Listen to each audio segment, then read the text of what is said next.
Ladies and gentlemen, today it was anniversary of Hustler Fund since it was launched by William Samoei Ruto himself.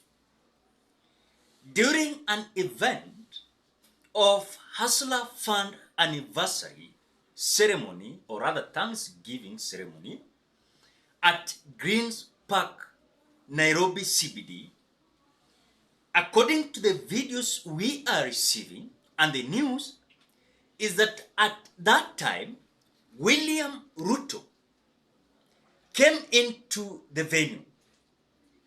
Something shocking happened at Green Park, where the ceremony of the Hustler Fund first anniversary was being attended by William Ruto, Rigathi Gachagua, and Governor of Nairobi County, Johnson Sakaja. According to the reports we are getting, is that things are tough for William Ruto. And of course, he arrived at 10 a.m. for the Hustler Fund event, and there was no one to be addressed. He was taken into the holding room to wait for the people and chiefs to mobilize people by paying them to enter. But still, the dome was empty. I say, mambo ni mangumu. I want to say this, as I want you to watch the video. William Ruto has reached an extent of lying to hustlers day in, day out. You are told that this Hustler Fund was going to enable you to entrench, to have strong business, because this was going to act like a capital to these businesses you're seeing today. In other words, the narrative behind the Hustler Fund was that Kenyans were going to use the money they were going to be given from Hustler Fund to start their business or to boost their business. And this Hustler Fund was going to be interest-free, despite of making it 8% interest per year, which, yes, it is low, but someone who is doing business, whom maybe the current capital that he or she is having is more than even that limit that Hustler Fund is giving him or her, and that is 500, 600, 1,000 Kenyan shillings. But despite of that, William Ruto today alijipata mahali pabaya, because there was no crowd to address, as people were just, they were being, yani wanakuwa begged, yes? And they were being paid money to enter that event. And this is how things went.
After that, William Ruto had mobilized his team to at least identify some individuals that were going to be coached.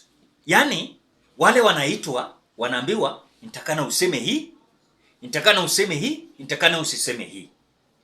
Hiyo ndio mambo hao watu walikuwa wanafanya. So wenye walikuwa naingia wanaambiwa they must endorse, or rather they must endorse the narrative that is going to be sold there, kwamba hii hustler fund imesaidia watu. But in real sense, hii hustler fund haijasaidia watu. Hii hustler fund ni ile ya kuchukua na kununua kitu ya kukula. I want to ask you a simple question. Some, their limits are still 600 Kenya shillings. 600. Hata kama ulipe mara 3 mara 4. Some, their limits are 600 Kenya shillings. How is this 600 Kenya shillings boosting your business? Let me ask simple question. Hata kama sisi ni wajinga. How? Aya, kitu yenye linifurahisha tena, ule mwenye aliitwa kukuja kusema Kenya aliambiwa, akakuja sasa akaaibisha William Ruto live. Umejua yeye alikuja kusema nini? I want you to watch. Anasema, I've been borrowing 1,000 Kenya shillings. And this 1,000 Kenya shillings, I've tried my best to do whatever it is necessary for me to do when it comes to my business. But hii pesa ni kidogo. And this man came out saying this. Nilikuwa na mashini, lakini sikuwa na pesa capital kununua muhogo, kununua ndoma, kununua njugu karanga. Zilipotokea tulikopa ikiwa 1,000, nikaweza kununua muhogo na nikaweza kutumia kupika uji. Within 1 week hivi at least hiyo capital ilianza kuongezeka kidogo, na tukaendelea tukikopa tukilipa. Yes. Ile kitu likiomba. Yes. Your Excellency, hii pesa ni kidogo sana. Hii limit Ni kidogo sana. Tukiomba tuongezee kidogo, at least ifike kama 20, 10. Anisimulize bro, ikifika 20, tuseme imefika 20, hii biashara yako ita-improve aje na limit ya 20? Ita-improve kwa sababu nikipata kama 20 tanua mashini moja na jagi ya kuchemshia maji na mboga kiasi. Hii mashini moja na jagi na ajiri watu 3. Okay. Na ukiona inaajiri watu 3 ikosi kuingiza 2,500 2,300. Kwa hivyo tukigawana 500 katika watu 3 tunabakisha kama 800. Mko set. Kama tuko na deni, tunaona 800 itaweza kulipa. Yes. Hivyo ningeomba iongezewe ndio at least tuweze kuongeza ajira za kazi. Asante sana. Now, let me ask you a simple question. Kama mwenye ameitwa na kafunzwa kile ambacho aseme, anakataa kusema kile ambacho aliambiwa, hata ilifika mahali karibu afungiwe microphone. If you are very keen when it comes to whatever was happening when that young man was giving his speech, hata iliaibisha mwenye alimuita hapo kwa pulpit, you know. So when you look at the kind of William Ruto is trying to orchestrate a kind of narrative that is good, and the plan he's having is absolutely good for the people. Na wenye wanapinga hustler fund hawajui Kenya wanafanya. Hivyo ndio William Ruto anajaribu kuweka maneno, you know. So when people are coming out to boycott this event, hustlers themselves, they are coming out to boycott this event. Nataka nikuulize, how do you think? Na hata William Ruto alifika kwa event kitambo saa 4. After kufika event saa 4, walienda, hata ukiangalia video walienda wakaenda kwa room nyingine bado ili wa relax, watu waletwe. Watu walikuwa wanaokotwa toko street. We kuja kwa event, you know? Na hata pesa ilitolewa na ikiongozwa na Governor Sakaja, you know? Wanapea watu pesa na kuingia kwa mkutano. In other words, hawa wenye wanaingia kwa hii mkutano, hata wenye wanasafiri, wewe ukiangalia, hata mwingine ako na bag, ako na suitcase, anaambiwa tu, wewe ingia tu kwa mkutano. Really?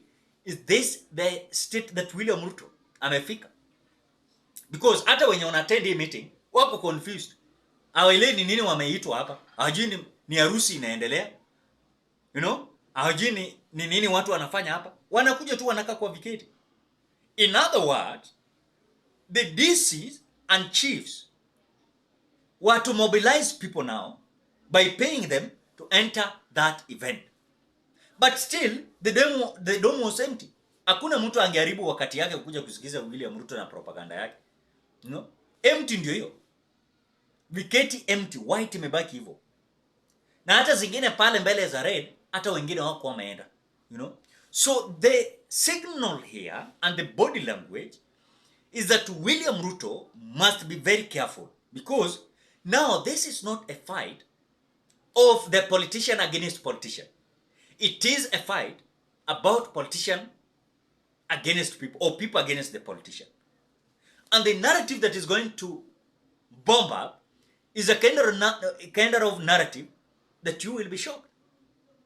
Because Kenyans will come out to decide and storm the streets. Na utadu, na hao wananchi wenyewe watatoka wanakusema kwamba enough is enough. We are not going to again be part and parcel of this government. Umejua, tukisema hivi, kuna wengine wanadhani tunasema kitu hatujui. You just relax. I saw a kind of narrative. Someone was saying that when Mwai Kibaki took over 2002, immediately Raila Odinga started a narrative. And Kenyans came